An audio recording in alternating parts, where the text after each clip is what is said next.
Here. Okay. That's the wrong thing. There we go. That's better. Alrighty then. Welcome, guys and girls, to not the Empire Collective Cup. That's what I was about to say. But no, welcome to Masters of Arena number 3. And we're here with the man, the myth, the legend himself, DutchClass, the ZeroEmpires chat mod, subscriber, warlord, and a real gentleman and a scholar to us all. A man that we can truly look up to here as he takes on one of the world's best in the Masters of Arena tournament in round number 1.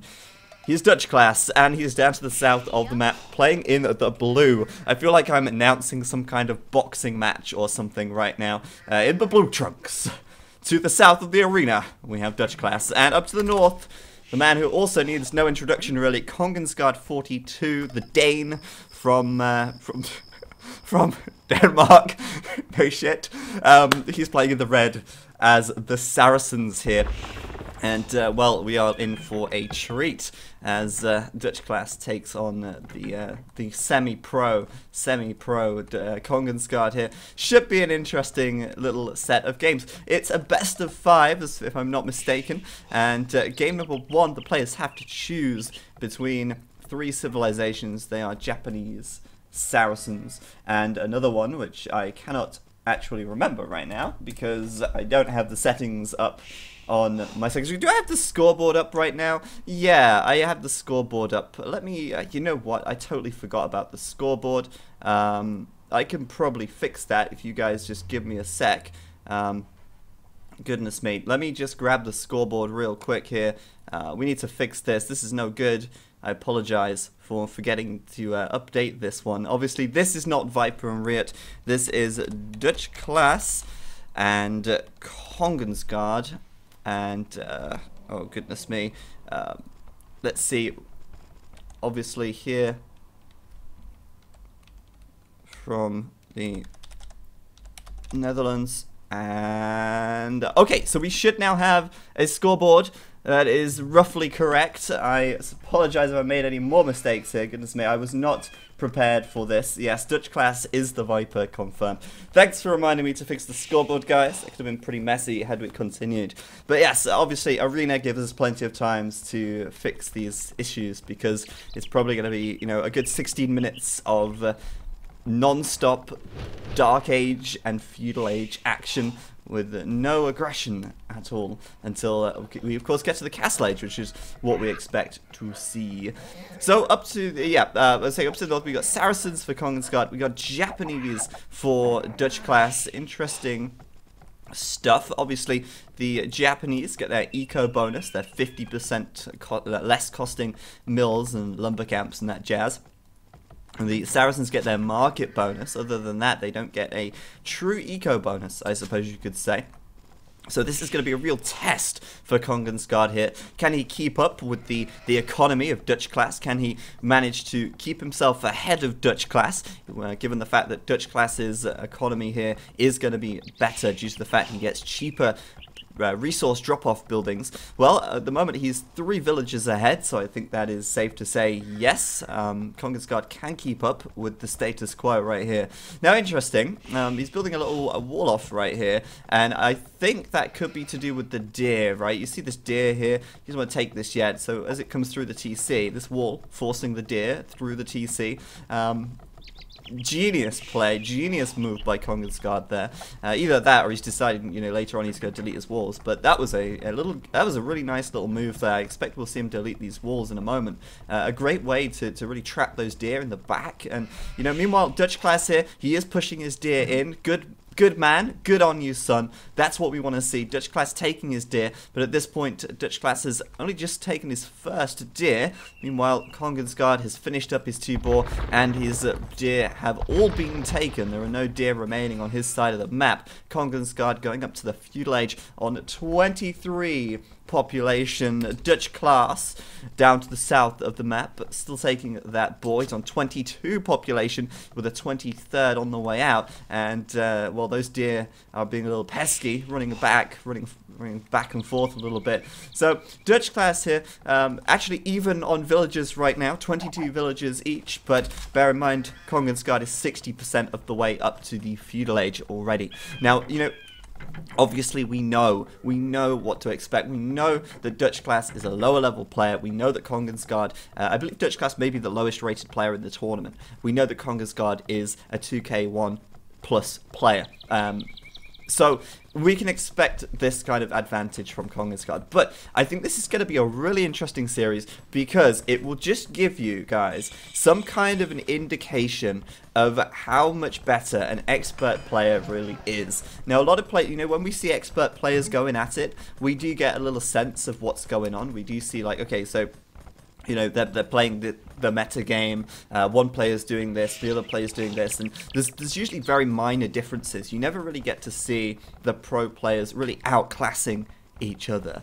But in this situation, we can kind of expect that we'll see you know, just the true difference between a top player and a DutchClass right here. Thank you very much, Tim Watches Twitch, resubscribing for 11 months in a row, you legend.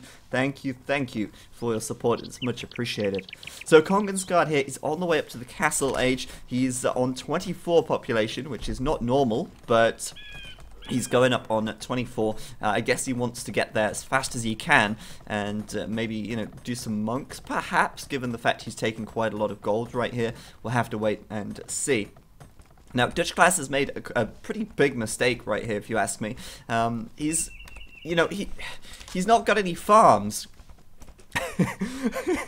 What is it with these guys and not getting any farms? Like, obviously, you know, Kongen's Guard, he doesn't need any farms. He's already taken all of his deer and all that stuff. But, you know, DutchClass, because he made more villages, he's doing 26 population here, 27, maybe 28 by the time he's added another couple of villages. There's no farms in sight. His villages are falling idle under the TC, and now he's going to build those farms, and of course he had 700 wood in the bank. Guys, get those farms up nice and early. You know, when you start, after you've taken your first board, get that farm up. Obviously, Kongen's Guard's starting his farms now as well, a little late, but you can tell he's clearly doing a different build altogether. Kongen's Guard here, he sold a little bit of stone, by the way. He's got 100 stone there, but, or has he maybe placed a tower? Nope, no towers. But he is taking stone. He sold a little bit of stone at the market, and he's taking a lot of gold. And this build order from him, you know, doesn't really require a whole lot of food. It's clearly, he has 4 villagers on food right now. This is essentially all in, with 2 monasteries coming up. The question is, how will he break through these walls of DutchClass? Will he need to break through the walls of DutchClass, or will DutchClass leave them open? Well, he's going to go and patch that up with a house. Good move indeed. Now, a quick look at the relics will show us that DutchClass actually, yeah, not bad positioning for the relics. Problem is, he's not going to be in the castle age nearly fast enough to be able to build a monastery. However, this is quite nice. He is taking a lot of gold. It looks like he is going to be doing a pretty solid build order for monks right now. He's going to have the wood to build a couple of monasteries. He seems to be going down the route of monks as he's taking so much gold. I can only imagine that is what he is going to do. He's got his scout patrolling around the center of the map. This is good, and if he's lucky, he might just catch one of these monks off guard. Now, Kongen's Guard, he's not relying on luck right here. He's relying on 3 monasteries and a ton of monks, with 7-8 villagers on gold, and with another, well, with potentially 5 relics coming in. Like, we don't know for sure if there's going to be 5 coming in. Chances are he'll get all 5. That's going to be an extra 6 villagers on gold, essentially. So you're looking at a total of 14 gold gathering villagers. That's a lot of monks right there. DutchClass building his monastery right now. In fact, 2 monasteries. But I fear that his villager, his builder, may just be converted here. DutchClass gonna be found weighed, measured, and wanting as this monk comes into play. Will he finish that monastery? Well, it's looking unlikely, isn't it? He's deleted it, and he's going to have to go back. Obviously, he doesn't want to lose a villager, but that's just happened. He deleted his wall as well, so free, easy entry to his base, but going to have to patch that up real quickly. So, Kongen's Guard then, with a couple of hundred score points, certainly not too bad, and I'm not really sure what's going on. It looks like a little pause right here. Game is paused. The game is paused. I'm not sure why, but we'll find out very soon, I'm sure. But yeah, with 3 monasteries up, a siege workshop, DutchClass here clearly, Kongen's Guard here, clearly getting ready to push through these walls and get on the offensive. Problem is, for DutchClass, is that he doesn't have a monastery now. He doesn't really have a way to counter these monks, and the way his economy is set up, he doesn't have a huge amount of food income. Now, one thing that DutchClass could do here is make a stable. He could make some scouts. He could try and take these monks down with scouts. That would be a good option for him. Trying to beat Kongen's Guard with monk count now is going to be incredibly hard because Kongen's Guard will have all 5 relics. With all 5 relics, DutchClass is never going to be able to outproduce Kongen's Guard in terms of monks. So going for scouts now, probably the better idea.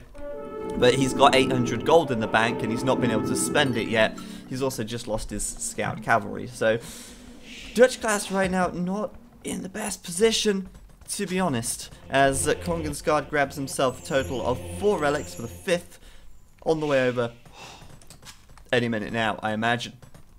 Now, I can only imagine here as well that Kongen's Guard has been using his market quite a bit. If you have a look at that stone, he's hardly got any stone in the bank, yet there's no castle, and all the stone on the right side has nearly been mined out. And you'll see here that he sold 700 stone just to supplement his gold a little bit and make 3 monks at a time. So, redemption coming in right now. And I imagine we'll see more techs coming in very soon.